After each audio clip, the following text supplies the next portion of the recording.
Hi dears, നമ്മുടെ കാലിക്കറ്റ് യൂണിവേഴ്സിറ്റിയുടെ ബി.എഡ് അഡ്മിഷനുമായി ബന്ധപ്പെട്ടുള്ള സെക്കൻഡ് അലോട്ട്മെൻറ്റ് പബ്ലിഷ് ചെയ്തിട്ടുണ്ട്.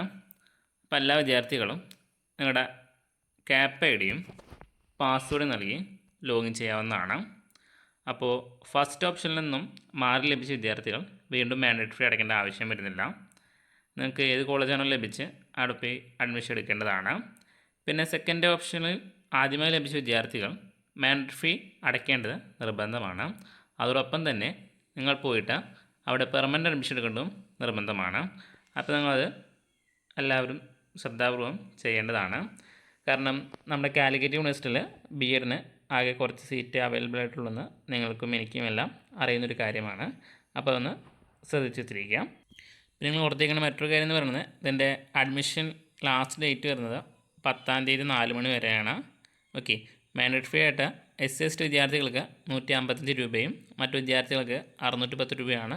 പിന്നെ പെർമനൻ്റ് അഡ്മിഷൻ എടുക്കുന്ന വിദ്യാർത്ഥികളുടെ TC ഒഴികെയുള്ള മറ്റെല്ലാ ഒറിജിനൽ സർട്ടിഫിക്കറ്റും നിങ്ങൾക്ക് തിരിച്ചു വാങ്ങാവുന്നതാണ്. പിന്നെ നിങ്ങൾക്ക് തൃപ്തികരമല്ലെങ്കിൽ നിങ്ങൾക്ക് അഡ്മിഷൻ മുന്നോട്ട് വെച്ചുകൊണ്ട് അഡ്മിഷൻ എടുക്കാം. അപ്പോൾ തുടർന്നുള്ള ഗ്യാപ്പുകളിലേക്ക്, അതായത് സീറ്റ് വേക്കൻസിയിലേക്ക് നിങ്ങളെ പരിഗണിക്കുന്നതായിരിക്കും വരുന്ന അലോട്ട്മെൻറ്റുകളിൽ.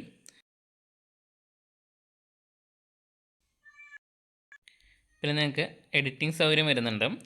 അതായത് വീണ്ടും ആ ഓപ്ഷനിലേക്ക് വെയിറ്റ് ചെയ്യുന്ന വിദ്യാർത്ഥികൾക്ക് എഡിറ്റിംഗ് സൗകര്യം വരുന്നുണ്ട്.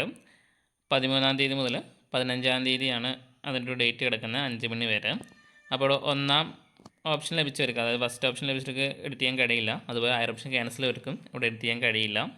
ഓക്കെ, പിന്നെ 1-2 അലോട്ട്മെൻറ്റുകളിൽ ലഭിച്ച index mark, weightage mark, reservation, college option മുതലായവ എന്തെങ്കിലും തെറ്റുകളുണ്ടെങ്കിൽ നിങ്ങൾക്കത് മാറ്റാനുള്ള ഒരു അവസരം കൂടിയാണ് ഈ ഒരു എഡിറ്റിങ്. അപ്പോൾ നോക്കി ചെയ്യാം. അതിനുശേഷം വരുന്ന റാങ്ക് ലിസ്റ്റിൻ്റെ ബേസാണ് തുടർന്നുള്ള അഡ്മിഷൻസ് നടക്കുക. പിന്നെ ഇതുവരെ അപ്ലൈ ചെയ്യാൻ കഴിയാത്ത വിദ്യാർത്ഥികൾക്ക് വീണ്ടും ഇവിടെ അപ്ലൈ ചെയ്യാവുന്നതാണ്. അതിന് ഫീസായിട്ട് വരുന്നത് SC/STക്ക് 605 മറ്റുള്ളവർക്ക് 1150 രൂപയാണ് ഫീസ് വരുന്നത്. അതിൻ്റെ ഡേറ്റും 13-ാം തീയതി മുതൽ 15-ാം തീയതി മാത്രമാണ് സൗകര്യമുള്ളത്. അപ്പോൾ നിങ്ങൾ നോക്കി ചെയ്യുക. എന്തെങ്കിലും സംശയം ഉണ്ടെങ്കിൽ നമുക്ക് ചോദിക്കാവുന്നതാണ്. ഞാൻ താഴെ ഒരു വാട്സപ്പ് നമ്പറും കൊടുക്കുക. ഓക്കെ, അടുത്ത കമ്മ്യൂണിറ്റി കോട്ടയാണ്. ഇവിടെ കമ്മ്യൂണിറ്റി കോട്ട കോളേജ് എന്ന് പറയുന്നത് NS ഒറ്റപ്പാലവും, അത് നായർ സമുദായത്തിനുള്ള NSS ഒറ്റപ്പാലം കോളേജും, പിന്നെ മുസ്ലിം സമൂഹത്തിന് വരുന്ന ഫറൂഖ് കോളേജാണ്. അപ്പോൾ നിങ്ങൾ നോക്കി കമ്മ്യൂണിറ്റി കോട്ടയുടെ അഡ്മിഷൻസും നോക്കേണ്ടതാണ്. അപ്പോൾ നിങ്ങളുടെ റാങ്ക് വരുന്നതിനാവും. അപ്പോൾ അത് ബേസ്ഡാണ് ഇവിടെ അഡ്മിഷൻസ് നടക്കുക. മറ്റേതെങ്കിലും സംശയം നിങ്ങൾ ചോദിക്കൂ. Thank you for watching.